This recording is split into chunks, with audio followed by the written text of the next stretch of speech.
Hi, this is Divya from Learn Java, and today we'll be seeing about the novel Skelly, and which is written by the author named David Allman.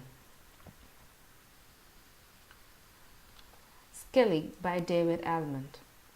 So, and here we'll be seeing about the chapters 1 and 2. So, this is a novel on the whole, gives us a good impression of tale of faith and child's love. It is very simple and easy to read. Also, it teaches us to look more widely into emotions and vibrant feelings. So, the facts about Skelly. So, this was, as we already know, it was written by David Allman, which is considered to be a debut novel of David, and it has won the Carnegie Medal, and it was published over in more than 30 languages. And the important fact is it has string of international awards, not only for the novel but also for the movies and plays which was staged on on the concept of Skelly. So also as a radio play for BBC Radio 4. So these are the facts about Skelly.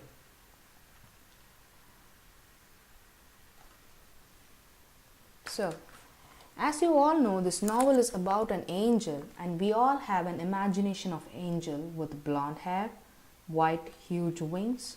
But here it is different, as the angel here wears black clothes, looks grumpy, and also in addition to that, the angel carries a very bad odor. So, but in actual, the story is not about that. It's about a 10-year-old boy who's named Michael and who has a terribly sick sister named Joy, and where the story evolves around a magical environment with 10-year-old Michael and his family, which is consisting of like mother, father, and the newborn baby, and who was born as a premature is now sickly and might not survive after they have moved into their new home on the Falconer Road. So, this is the first chapter. So, the first chapter starts with the narrator telling about the Skelly, which is the angel, where he found under the garage. So, the first line of the novel starts with like, I found him in the garage on the Sunday afternoon. It was the day after we moved into the Falconer Road. So here, the family is moving into a new home which is situated in the Falconer Road. And it was the time where the winter was ended and it was time for the spring. And there was nobody else and just the narrator. And the others were inside the home, like with the doctor, where the doctor is here in this first para, he's named as like Death, and they all were worrying about the baby. As because I already said you, it was a premature baby and it was very sick, and it might not have to be like survived for so long. And he was lying there in the darkness behind the tea chests in the dust and dirt. It was as if he had been there forever. And he is explaining, the narrator here is explaining about the person where he saw over in the new home. And he was very filthy, pale, dried out, and though he thought he was dead. So, and the truth about him is there had been no creature, never been another creature like him in this world. And they called that place as a garage where the estate agent Mr. Stone introduced. So as he was going through the home, he showed this, like, this is about the garage, and that garage was not a usual one, but it was like a demolition site or a rubbish dump. So it was like it looked like a ancient warehouse they keep pulling down at the quay. So there was stone where there was like stone. The estate agent he brought all the members of the family into the garden, and he also opened the door and he showed the head towards the doorway where he brought the family in. And he also said that this is a home where it has to be repaired, like the new doors and the roof had to be repaired, as they got it in a offer. So, and also the narrator explains that Mr. Stone was looking at him with a stupid grin on his face. So there is all, and he also explained to the narrator that he is showing a hideaway where the children can play or roam around, so with the other schoolmates or their friends over there.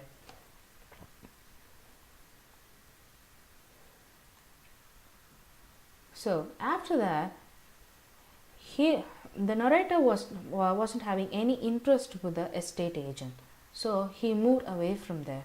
So all the way around the house it had been the same. So just see it in your mind's eye, just imagine what could be done.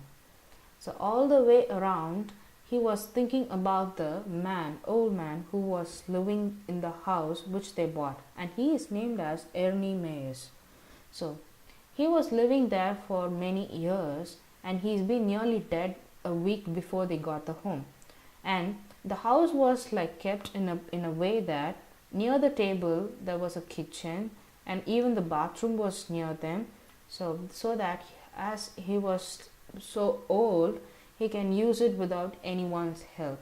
So he even said when we got into the dining room there was an old cracked toilet sitting there in the corner behind a plywood screen.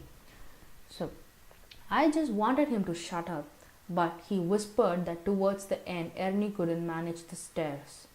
So as I already told you, his bread and was brought in here and the toilet was put in, so everything was very easy for him as he was so aged. So Stone looked at me like he didn't think I should know about such things. And then I wanted to get out, to get back to a whole house again. But as such, the narrator's parents have got this house. They somehow made some adjustments for the kids, and they also surpassed him, like saying that would be a big adventure in this new home. And they bought this house and they started cleaning it, scrubbing it, painting it. And there were also like the baby who came too early as it was a premature baby.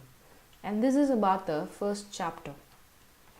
The second chapter starts with where the narrator goes into a garage on a Sunday morning, and I took my own torch and shone it in.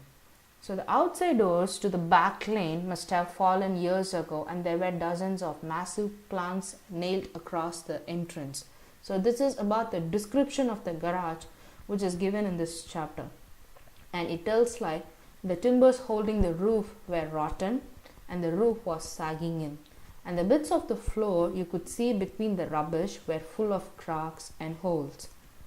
And the people that took the rubbish out of the house were supposed to take it out of the garage as well, but they took one look at the place, they said wouldn't go in, as even for the danger of money. Even if they give money, they wouldn't go inside there. But instead the people who were cleaning the house, they just cleaned the whole house part except for the garage. And in the garage there were many old chests of dryers, broken wash bins, and also bags of cement, ancient doors which is leaning against the walls, deck chairs with cloth seats rotted away. And there were like great rolls of rope, cable hung from the nails. So this is all about the garage explanation and the things which is in the garage. And heaps of water pipes, great boxes of rusty nails were scattered on the floor. So it was like a ruined part of the home.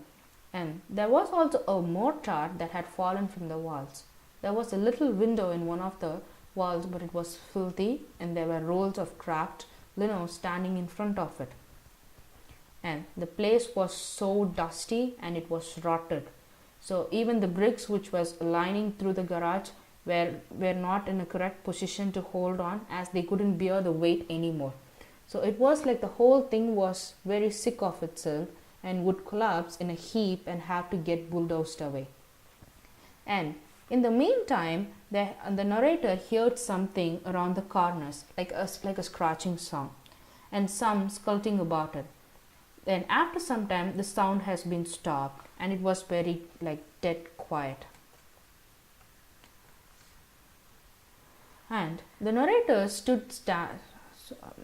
he stood there for a long time in order to find out what was there. So I was going to slip inside when I heard mom shouting at me.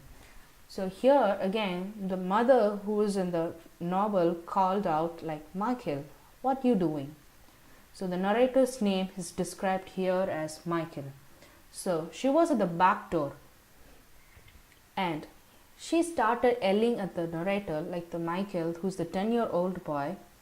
So didn't we tell you to wait till we are sure if it's safe?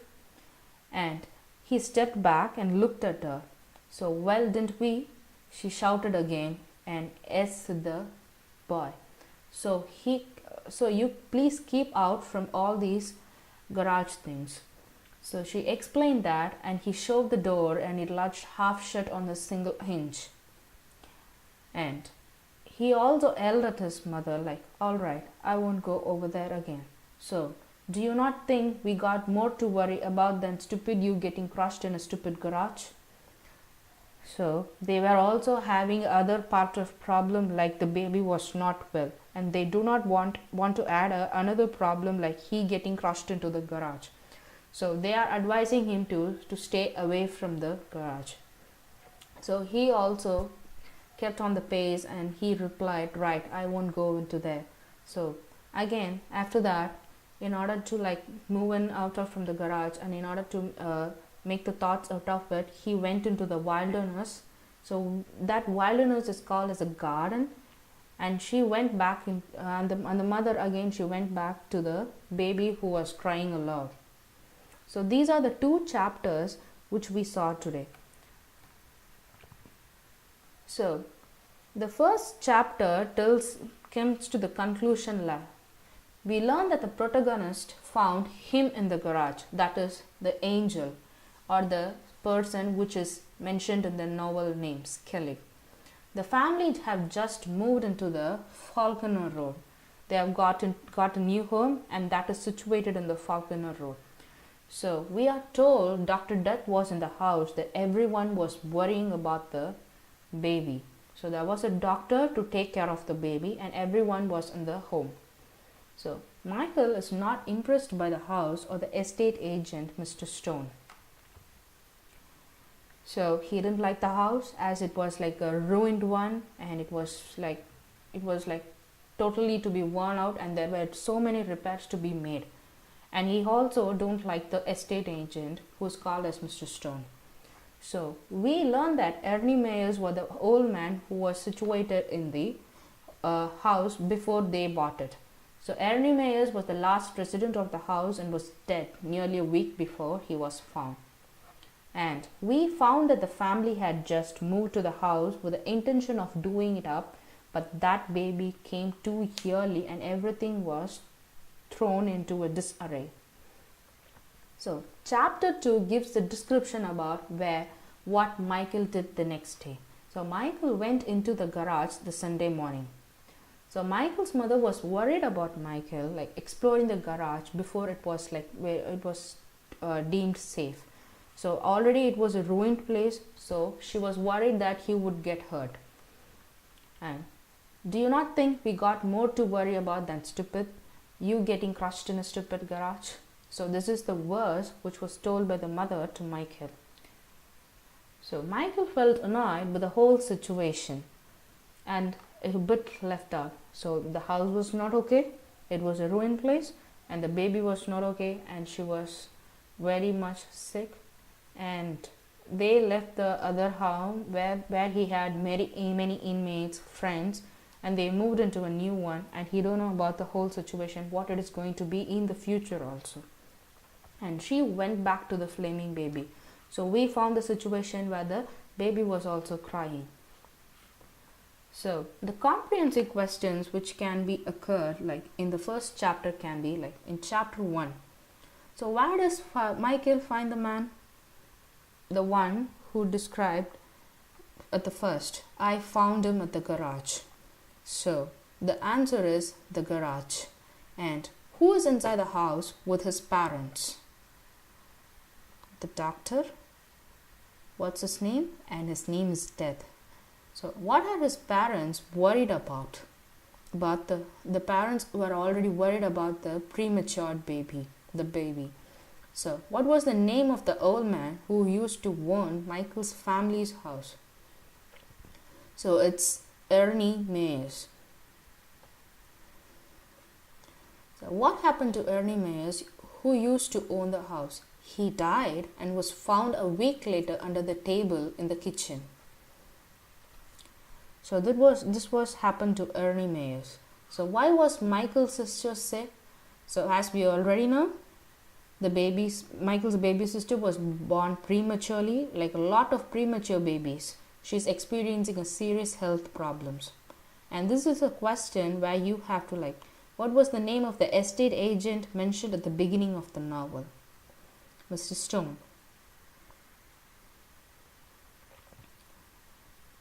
So please go through again the novel, and you have to list 4 things you learn about the new house from this extract. The 4 more important things are the timing, which gives you the exact detail of the house. So think about the order in which of these events happen in the text. So put 1 next to the first, an event which happens, then 2, etc. Okay, so you have to place accordingly. So which occurs first and which is the next, so you have to place it accordingly. So go through the novel and then just answer it. So next is with chapter 2, and the comprehensive question is, where does Michael try to go on Sunday morning? So he again went into the garage. And why doesn't his mom want him to go in there? So as we read, she was more care about him, and she doesn't want him to get hurt. So as because the garage was not safe. So where does he go instead? So he went into the wilderness, which is a garden. So imagine, so from the second chapter, the description of garage is given. So draw your idea of the inside of the garage. So make sure you pay attention to the description at the start of this chapter. So what is the other description or word mentioned for the garden? It's wilderness. And these 2 questions, please do read the second chapter again and answer it. So what possible explanations are there for the man Michael finds in the garage? So it can be any of these things. So which is most likely, and give the reasons for your answers, and you have to write even the quotations from the chapter to support your response. And how would you describe the garage? So think of some interesting words that would convey the state of garage to the reader. So again, in your own words, you have to describe about the garage, and you have to include some other interesting words, like you can also include some adverbs like and also with adjectives. So we'll be seeing about the next chapters in the upcoming videos, and in order for the case 3 and GCSE, you can contact Learn Joyful with the number 9566770121. And thank you.